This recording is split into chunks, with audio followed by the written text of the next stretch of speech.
Hey guys, and welcome back to my channel. And in this video, I'm going to talk about my experience and also my review about the recently released game of Gravity, which is the Ragnarok Rebirth.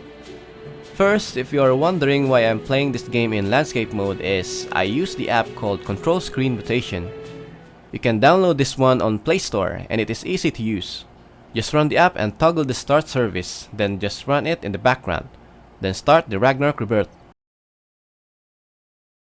Ragnarok Rebirth was officially released last June 27. The game has a different approach for the fans to play RO in a more casual way. The main feature of this game is the idle farming and grinding, which means you can still gain EXP and items while being offline. People who usually play other idle games like me approves this game, but for most hardcore RO fans who likes to be on screen more often don't like this. I'm just glad that I can play another RO game in a very casual manner. Build your class and team up in a dungeon. Now let's talk about the stats. This one is a bit controversial as archer users are demanding to make dex as their main stats to increase their attack, not STR. In my opinion, this is understandable because the dex stat here also reduces the cooldown of your skill as well as the casting time. So in that case, if archer will build pure dex, they will have a high attack stat plus faster skill cooldown, which I think is unfair for other class that builds strength and dex. The skill set is quite decent. They apply most of the RO stuffs but they added more cooldowns on it, and I understand why they do this. Auto exploration is the idle feature.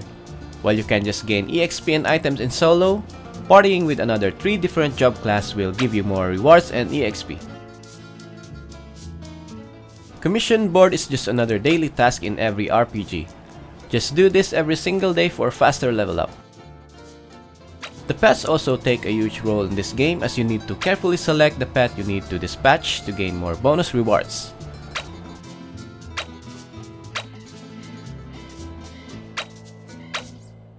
For the combat pets, they also have a random stats when you capture each one of them, so you need to catch more pets until you get their desired stats.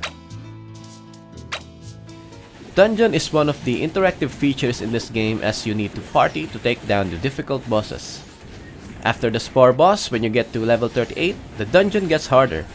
You really need priests for heals and need to know the mechanics of the dungeon.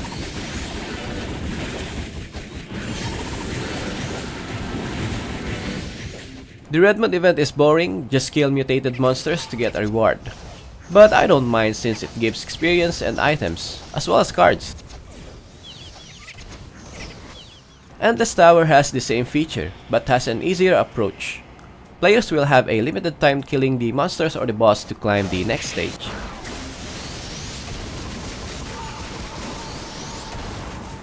The KVM League, which is the only PvP feature of this game, it's quite nice, especially if you have a friend to party with.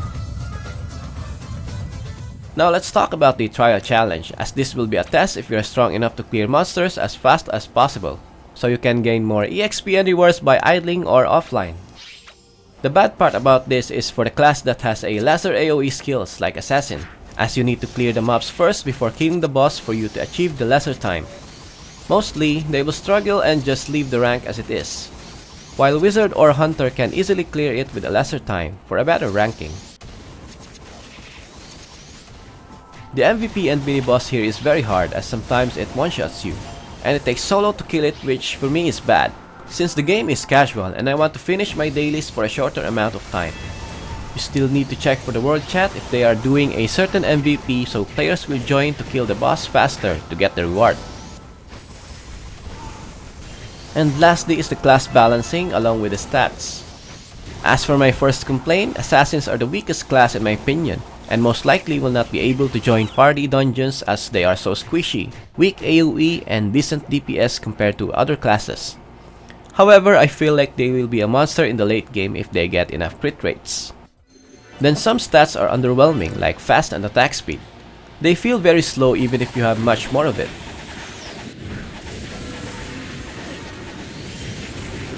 Ragnarok Rebirth is categorized as an idle MMORPG. It is more of a casual approach than the other RO games like Ragnarok Eternal Love, Ragnarok X, and Ragnarok Origin.